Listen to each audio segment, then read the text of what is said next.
Good morning, students. How are you? Well, I hope all you will be in a very good state of mind and physique. And it's really very hard time for everyone. But the adverse conditions are there to test the real character of a person. So be in habit of working hard. And the same message is going to be reflected by our this topic today's chapter number 3, deep water, from your book Flamingo. Deep water, ये जो आपका chapter है it's an autobiographical part. William O Douglas जो author हैं इसके हमारे, ये उनके जीवन से रिलेटेड रियल लाइफ एक्सपीरियंस है और उन्होंने जो अपनी बुक लिखी है उसमें से लिया गया एक पार्ट है. और थोड़ा हम ऑथर के बारे में जान लेते हैं कि विलियम ओ डगलस जो हैं, he was born in 1898 and died in 1980. Maine Minnesota जो जगह है वहाँ उनका जन्म हुआ. And after graduating bachelor of arts BA उन्होंने की और इंग्लिश और इकोनॉमिक्स में. उसके बाद जो है 2 साल तक उन्होंने टीचिंग की है हाई स्कूल में. याकिमा जो एक शहर है और एक नदी का भी नाम है याकिमा, रिवर का भी, उसके किनारे बसा हुआ एक शहर है ये याकिमा, वहाँ उन्होंने. लेकिन उसके बाद फिर जल्द ही जो है वो अपने इस प्रोफेशन से टायर्ड ऑफ हो गए, अपसेट हो गए और उन्होंने जो है अपने करियर को आगे कैरी ऑन किया लीगल फील्ड में, लॉ के फील्ड में. उसके बाद जो है उनकी मुलाकात हुई फ्रैंकलिन डी रूजवेल्ट येल में. और ये व्यक्ति जो है फ्रैंकलिन डी रूजवेल्ट जो आगे चल करके प्रेसिडेंट भी बने. तो विलियम ओ डगलस जो है उनके एडवाइज़र बन गए, उनके मित्र बन गए. और विलियम ओ डगलस जो है वो एक लीडिंग एडवोकेट थे इंडिविजुअल राइट्स को लेकर के. जो व्यक्तिगत अधिकारों की जो बात की जाती है उसकी वकालत उन्होंने की है, उस चीज़ को लेकर के उन्होंने जो है काफ़ी लड़ाई लड़ी है. और 1975 में जो है वो रिटायर्ड हुए. 36 ईयर्स सबसे लंबे समय तक जो है उन्होंने एज ए जस्टिस काम किया है, जज के रूप में जो है अपनी सेवाएं दी हैं. उसके बाद जो है वो वहाँ से रिटायर हुए. तो that was a record in history of the court. तो यहाँ ये जो हम पढ़ेंगे ये चैप्टर उनकी बुक जो है ऑफ मैन एंड माउंटेन्स, उस बुक में से लिया गया है. और यहाँ विलियम ओ डगलस जो है अपने एक पर्सनल एक्सपीरियंस को शेयर करते हैं और ये है उनके बचपन का एज ए यंग बॉय कि किस तरह से वो एक स्विमिंग पूल में लगभग डूब ही गए थे. यानी कि ये समझिए आपकी he was near to his death. A very narrow escape it was. उससे जो है किस तरह से उनका सामना हुआ, कैसे क्या कुछ हुआ और उसके बाद उन्होंने जो है किस तरह से अपने उस फियर को ओवरकम किया, ये सारी कहानी है उस चीज़ को लेकर के. हालांकि देखने में और सुनने में ये लगेगा कि दैट इट्स वेरी सिंपल, कि बहुत कुछ ऐसी बताने की चीज़ नहीं है. लेकिन अगर कोई व्यक्ति इसको समझे कि वास्तव में किसी के लिए कई बार एक भय या एक छोटी ही भी अपनी लाइफ में कमी जो है वो किस तरह से उसको प्रभावित करती है, it's all there. So let us start reading this chapter. It had happened when I was 10 और 11 ईयर्स ओल्ड. तो ऑथर जो है हमारे विलियम ओ डगलस वो बताते हैं कि ये उस समय की बात है, ये उस समय हुआ जिस समय उनकी एज जो है वो 10 या 11 साल की रही होगी. I had decided to learn to swim, कि मैंने फैसला किया था कि मैं स्विमिंग सीखूंगा. और एक पूल था, स्विमिंग पूल था YMCA याकिमा में, जैसा कि आपको बताया गया कि वो याकिमा में जो है वहाँ रहे हैं. और बिल्कुल वो उनको ये अपॉर्चुनिटी प्रोवाइड करता था कि वो स्विमिंग सीख सकें. याकिमा रिवर जो है, हालांकि वहाँ उनके टाउन में याकिमा रिवर भी थी, but that was treacherous. Treacherous means very dangerous. ये जो वर्ड यूज़ किया गया है इट इज़ फॉर डेंजरस, कि डेंजरस थी, वो काफ़ी खतरनाक थी, उसके लिए जो है इस वर्ड का यूज़ हुआ है. Mother continually warned against it and kept fresh in my mind the deaths of each drowning in the river. और जो विलियम की मदर हैं वो उसे वार्न करती रहती थी, लगातार चेताती रहती थी, चेतावनी देती रहती थी उस नदी को लेकर के। और कोई भी अगर वहाँ कोई नई डेथ होती थी तो वो हमेशा उसके दिमाग में उन चीज़ों को बनाए रखती थी ताकि वो बच्चा गलती से भी उस नदी के पास ना चला जाए, ऐसी गलती ना करे। हर डूबने वाले की वो जो है उसे डिटेल्स बताया करती थी। लेकिन जो YMCA पूल था दैट वाज वेरी सेफ, क्योंकि एक तरफ जो है ये इट वाज ओनली 2 और 3 फीट डीप, कि इसका जो शैलो एंड है, जो कम गहरे वाला एंड था, वहाँ ये केवल मात्र 2 या 3 फीट की इसकी गहराई थी। और जबकि जो दूसरा एंड था that was 9 feet deep at the other. और जो ड्रॉप भी था, यानी कि वो जो गहराई भी बढ़ती थी तो वो किस तरह से थी, यानी कि धीरे धीरे जाकर के, ऐसा नहीं है कि वो सीधा जो है 2-3 फीट के बाद एकदम से जो है वो 9 फीट आ गया होगा। वो बिल्कुल 2 के बाद धीरे धीरे जो है एक इंक्लाइंड सी हम शेप समझ सकते हैं कि वो गहराई जो है वो धीरे धीरे जाकर के बढ़ती थी। तो जो ड्रॉप था that was very gradual. I got a pair of water wings and went to the pool. और उसके बाद उसे जो अपना तैरना सीखने के लिए जो इक्विपमेंट्स की ज़रूरत थी वो भी चीज़ें जो है उसने अरेंज कर ली अपने वाटर विंग्स की। जो नए लर्नर्स होते हैं वो ताकि उसमें डूबे ना, इस तरह की चीज़ें जो हैं वो यूज़ की जाती हैं। और वो पूल पर चला गया। आई हेटेड टू वॉक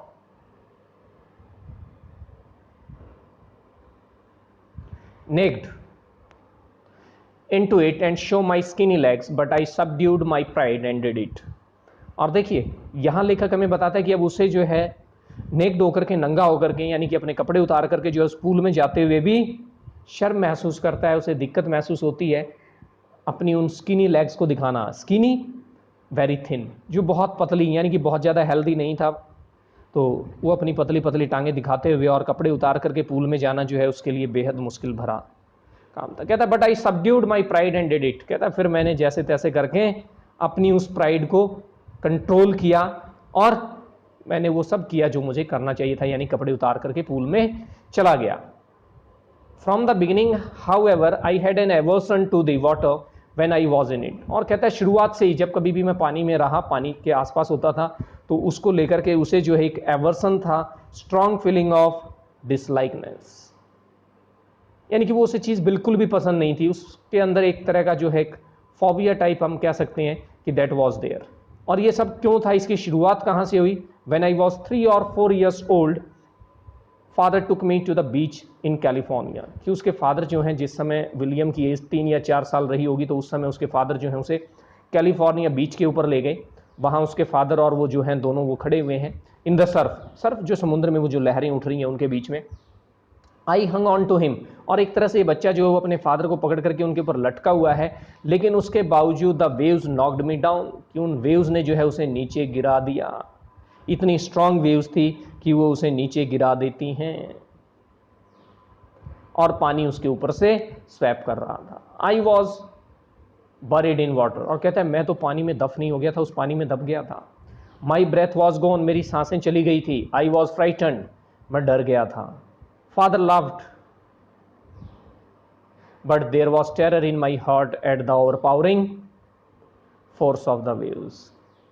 और बहुत ज़्यादा फ्राइटन था ये, लेकिन इसके फादर हंसते हैं क्योंकि उन्हें पता था कि ये मतलब बहुत कोई ऐसी दिक्कत वाली बात नहीं है, लेकिन एक छोटा बच्चा है ये 3-4 साल का, जो भी उस समय रहा होगा, तो लेकिन वो डर जो है वो इसको पूरी तरह से अपने काबू में कर लेता है। वो जो ओवर पावरिंग वेव्स थी, यानी कि उन लहरों से पार पाना एक बच्चे के लिए मुश्किल भरा रहा होगा। तो वहाँ से जो है इसके इस डर की शुरुआत होती है। My introduction to the swimming pool revived unpleasant memories and stirred childish fears. और उसके बाद इसका जो YMCA पूल में स्विमिंग सीखने के लिए जाना और वहाँ जैसी जो शुरुआत होती है, तो कहता है इसकी वो जो अनप्लीजेंट मेमोरीज हैं वो सारी चीज़ें दोबारा से दिमाग में घूमने लगती हैं, वो सारी यादें वापस आने लगती हैं। और वो जो चाइल्डिश फियर्स थे, जो बचकाना डर थे इसके, वो भी दोबारा से घुमड़ घुमड़ करके दिमाग में आने शुरू हो जाते हैं।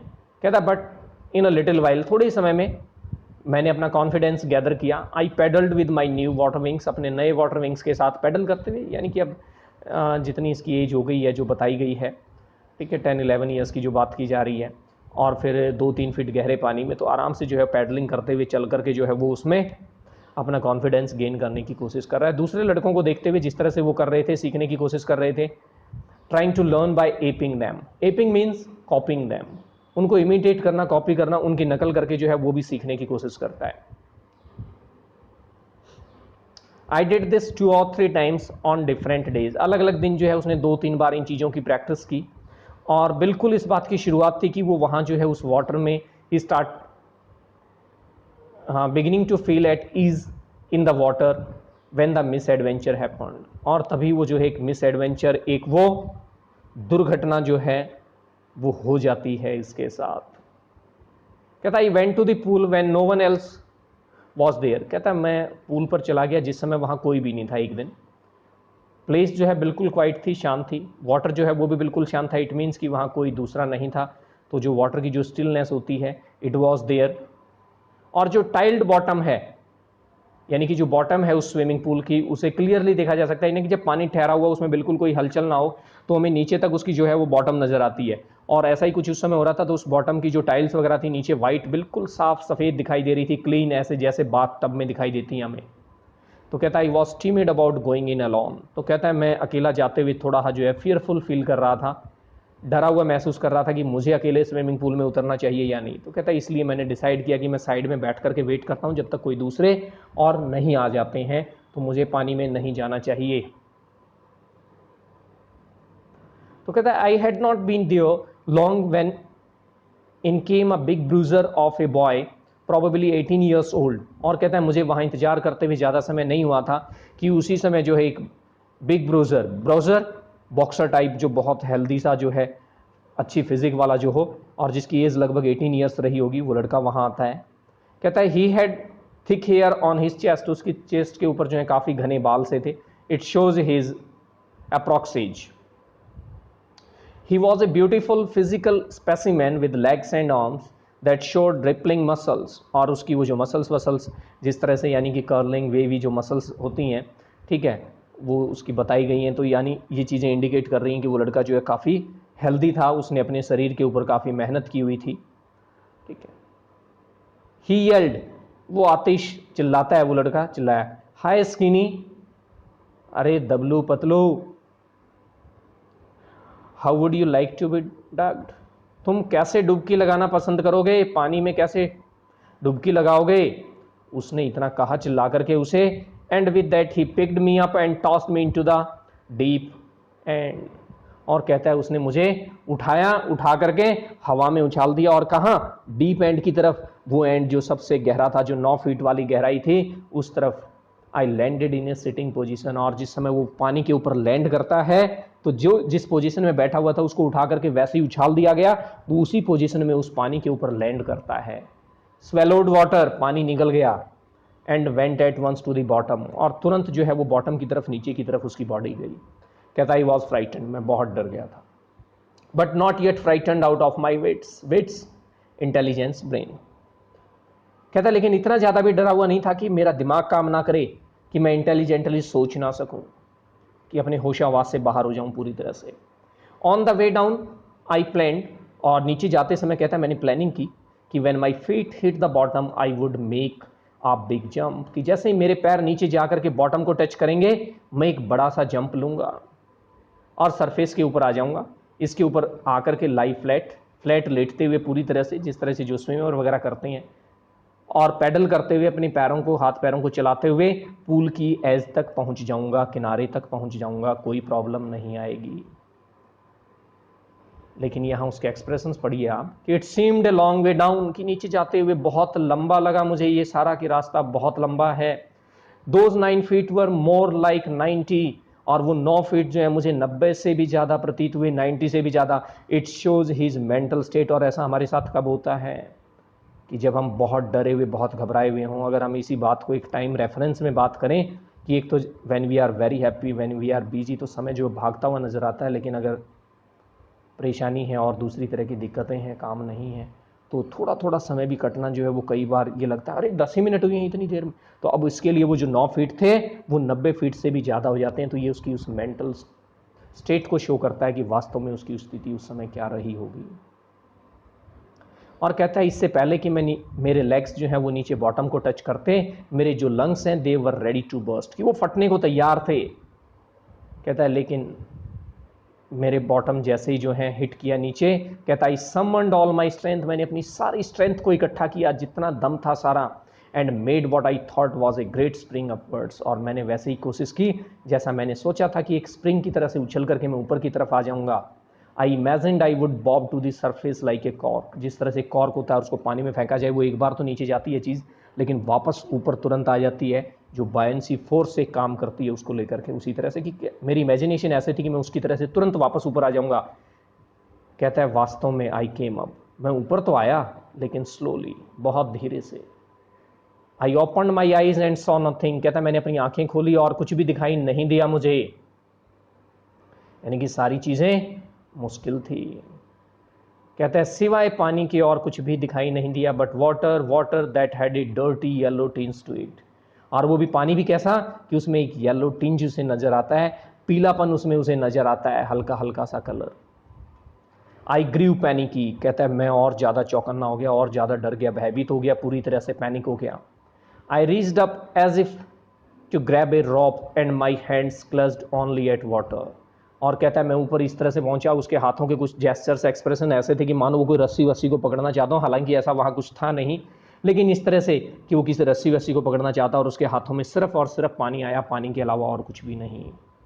आई वॉज सफोकेटिंग, कहता है मैं सफोकेट कर रहा था, चॉकड हो रहा था, उसका गला जो है वो घुटता जा रहा था, सांसें रुकी हुई थी। कहता आई ट्राई टू येल, मैंने चिल्लाने की कोशिश की लेकिन नो साउंड केम आउट, कोई आवाज़ बाहर नहीं निकली। कहता है फिर मेरी आंखें बाहर आती हैं, मेरी नाक आती है पानी से बाहर, बट नॉट माई माउथ, कहता है लेकिन मेरा मुंह पानी से बाहर नहीं आ पाया। I flailed at the surface of the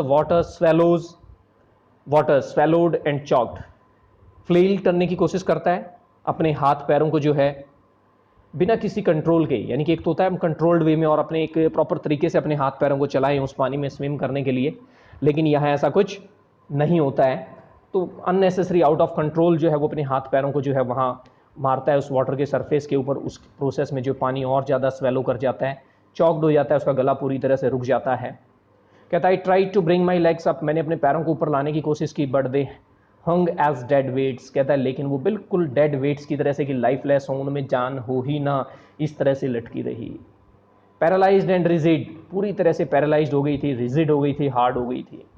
कहता है great force was pulling me under, कहता है मुझे वापस दोबारा से एक जो है कोई बहुत बड़ी फोर्स वापस नीचे पानी में खींच रही थी। कहता है मैं चिल्लाया, I screamed but only the water heard me, कहता है लेकिन सिर्फ और सिर्फ पानी ने ही मेरी आवाज़ सुनी। I had started on the long journey back to the bottom of the pool, और कहता है फिर एक दोबारा लंबी यात्रा पर वापस उस पूल की बॉटम की तरफ जो है निकल चुका था मैं।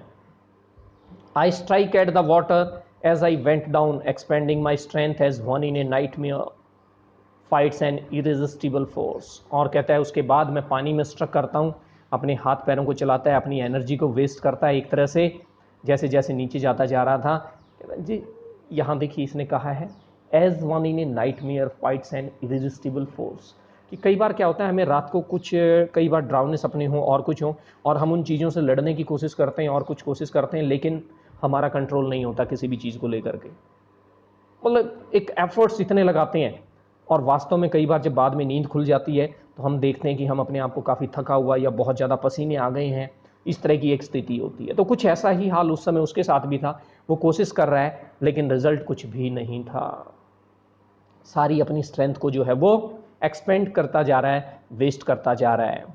आई had lost all my breath, और कहता है मैंने अपनी सारी सांसें खो दी, यानी कि वो बिल्कुल उसे ऐसा लग रहा है कि हो गया काम उसका। माई लंग्स एक, कहता है मेरे लंग्स जो थे वो पेन कर रहे थे। माई हेड थ्रॉब्ड, और उसके हेड में जो है थ्रॉबिंग हो रही है, वाइब्रेशन सी, यानी कि उसके अंदर जो है वो काफ़ी लाउड बीटिंग फील कर रहा है, उसे ऐसा लगता है। आई वॉज गेटिंग डिजी, डिजी होना, चक्कर से आना, बेहोशी सी की अवस्था की, यानी कि मुझे जो है ऐसा हो रहा था। But I remembered the strategy, कहता लेकिन मैंने फिर भी अपनी उस प्लानिंग को, स्ट्रेटजी को याद रखा कि I would spring from the bottom of the pool and come like a cork to the surface, कि जैसे ही मेरे पैर नीचे बॉटम को हिट करेंगे एक स्प्रिंग की तरह से मुझे जंप लेना है और ऊपर आ जाऊंगा मैं सरफेस के ऊपर कॉर्क की तरह से, और वहाँ ऊपर फ्लैट लेटते हुए और अपने आर्म्स के साथ, लेग्स के साथ स्ट्राइक करते हुए पानी में किनारे तक पहुंच जाऊंगा पूल के सेफ। कहता है मैं नीचे जाता गया, आई वेंट डाउन डाउन एंडलेसली, कोई एंड नज़र नहीं आ रहा है। कहता है मैंने अपनी आंखें खोली तो कहता है सिवाय पानी के, और वो भी येलो ग्लो डार्क वाटर के, और कुछ भी मुझे नज़र नहीं आया, और वो भी ऐसा पानी जिसके पानी के थ्रू देखा नहीं जा सके। पहले देखिए उसने बताया है कि जब पानी बिल्कुल स्टिल था तो उसे बॉटम भी नज़र आती है, लेकिन अब पानी के अंदर है, उस पानी के थ्रू देखा भी नहीं जा सकता, उसे दिखाई भी नहीं दे रहा है कुछ। And then sheer stark terror seized me, terror that knows no understanding, terror that knows no control, terror that no one can understand who has not experienced it। और कहता है उसके बाद एक sheer complete absolute, कोई बिल्कुल किसी तरह की कोई जगह ना छोड़ी गई हो। स्टार्क, इसका मीनिंग भी एब्सोल्यूट ही होता है। ये यहाँ जो दो वर्ड्स शियर और स्टार्क यूज किए गए हैं, it is to show the intensity of that terror, otherwise both words have the same meaning, कि वो जो टेरर है उसको पूरी तरह से कंप्लीटली अपनी ग्रिप में ले लेता है, उसके ऊपर पूरा कंट्रोल कर लेता है, और कहता है ये वो टेरर है जिसकी कोई अंडरस्टैंडिंग नहीं होती कि सामने वाला कितना डर रहा है, मुझे इसको कितना डराना चाहिए, वो कोई कंट्रोल नहीं जानता। और कहता है इस टेरर को वो व्यक्ति समझ भी नहीं सकता जिसने अपनी लाइफ में इस तरह की किसी स्थिति को, इस तरह की किसी भय को, इस तरह की किसी परेशानी को महसूस ना किया हो। And it's the real fact कि अगर आपने कभी किसी तरह का कोई फियर रहा हो और कुछ रहा हो, तो वास्तव में क्या दशा रही होगी, क्या कुछ हुआ होगा, उस चीज़ को सिर्फ वही समझ सकता है जिसके साथ बीती है। तो that's why he is saying like so. कहता आई वॉज श्रेकिंग अंडर वाटर, कि पानी के नीचे मैं चिल्ला रहा था। I was paralysed under water, मैं पानी के नीचे जो है पूरी तरह से पैरालाइज्ड हो गया था। स्टिफ हो गई थी बॉडी, रिजिड हो गई थी फियर की वजह से। स्टिफनेस, फियर, रिजिड हो जाना, हार्ड हो जाना, सख्त हो गई थी body. Even the screams in my throat were frozen, और यहाँ तक कि जो उसकी चीखें हैं वो भी गले में फ्रोज हो गई थी, जम गई थी। Only my heart and the pounding in my head said that I was still alive, और कहता है सिर्फ मेरा जो हार्ट बीट कर रहा था, या मेरे हेड के अंदर जो पाउंडिंग, जो थ्रॉबिंग की बात की गई है, जो बीटिंग, उसे एक झंझनाहट महसूस हो रही थी, कहता है उसी चीज़ से मुझे पता लग रहा था कि मैं अब तक जिंदा हूँ, नहीं तो नहीं। And then in the midst of the terror came a touch of reason, और कहता है फिर उस टेरर के बीच में ही, उस आतंक के बीच में जो उसने पूरी तरह से बहन ने उसको कंट्रोल किया हुआ है, उसके बीच में एक touch of reason. Touch of reason, अब थिंकिंग, लॉजिकल थिंकिंग जो है वो उसके दिमाग में आती है कि I must remember to jump when I hit the bottom, कि मैं जैसे ही बॉटम को हिट करूंगा तो मुझे जंप लेना है, इस बात को याद रखना है, इस बात को नहीं भूलना है। At last I felt the tiles under मी, और कहता आखिरकार फिर मैंने टाइल्स को अपने पैरों के नीचे महसूस किया कि मैं बॉटम पर पहुंच गया हूँ। My toes reached out as if to grab them, और कहता है मेरे पंजे जो टोज हैं पैरों के, वो नीचे की तरफ इस तरह से गए मानो को किसी चीज को पकड़ लेना चाहते हैं, जबकि करना क्या था उसे, कि वहां उसको हार्डली टच करके और जंप लेना था, लेकिन वो आगे इस तरह से बढ़ते हैं कि वो किसी चीज को पकड़ना चाहते हैं, ग्रैब करना चाहते हैं। और कहता है फिर मैंने जंप किया विद एवरीथिंग आई हैड, कि मेरी जितनी भी स्ट्रेंथ थी, जो भी था, मैंने अपनी उस पूरी स्ट्रेंथ के साथ जो है जंप किया। But the jump made no difference, कहता है लेकिन ये जो जंप था, इससे मेरी स्थिति में कोई चेंज नहीं आया। The water was still around me, पानी अब भी मेरे चारों तरफ था। I looked for ropes, ladders, water wings, और मैंने देखा कोई रोप, लेडर, वाटर विंग्स वगैरह की, शायद किसी ने कोई मुझे हेल्प प्रोवाइड करने के लिए मुझे इस तरह से देख करके कोशिश की हो, तो कोई हेल्प के लिए मुझे इस तरह की चीज़ मिल जाए, लेकिन ऐसा कुछ भी नहीं था सिवाय पानी के। Mass of yellow water hold me, कि जो पीले रंग का पानी है उसने मुझे चारों तरफ से घेरा हुआ था, पकड़ा हुआ था। Star terror took an even deeper hold on me, और जो उसका एब्सोल्यूट टेरर है, जो पूरी तरह से वो टेरर उसे अपनी ग्रिप में ले चुका है, वो और ज़्यादा अपनी ग्रिप को बढ़ाते हुए, उसके ऊपर और ज़्यादा गहरा प्रभाव डालते हुए। Like a great charge of electricity, जिस तरह से जो इलेक्ट्रिसिटी है और उसका एक बहुत जोरदार करंट का झटका लगे, यानी कि वो एक बार पकड़ने के बाद छोड़ती नहीं है, उसी तरह से जो है वो टेरर उसे अपनी ग्रिप में ले लेता है। आई shook and trembled with fright, कहता और मैं डर के मारे कांप रहा था, पूरी तरह से हिल रहा था। माई आर्म्स वुडंट मूव, कहता है मेरे हाथ हिल ही नहीं रहे थे। माई लेग्स वुडंट मूव, मेरे पैर भी नहीं हिल रहे थे, यानी कि वो जिस तरह से उनके मूवमेंट चाहता है, हिलाना चाहता है, वैसा नहीं हो पा रहा था। I try to call for help, to call for mother, nothing happened, कहता है मैंने किसी को पुकारने की कोशिश की कि कोई मेरी मदद कर दे, और इस तरह की परिस्थिति में जिस तरह से जो एक ह्यूमन बीइंग के साथ है कि वो सबसे पहले अपनी मदर को याद करता था, the same thing was there with William, कि वो भी इस मुसीबत की घड़ी में अपनी मदर को भी याद करता है, कॉल करता है कि उसकी मदद करे, उसे बचाए। कहते हैं बट नथिंग हैपेंड, लेकिन कुछ भी नहीं हुआ। तो it's enough for today. The remaining part we will do in next lecture. Till then reread it, try to understand, and even pre-read the next part, the remaining 3 pages, so that we can complete it in our next lecture. Till then, have a very nice day and enjoy yourself. Thank you.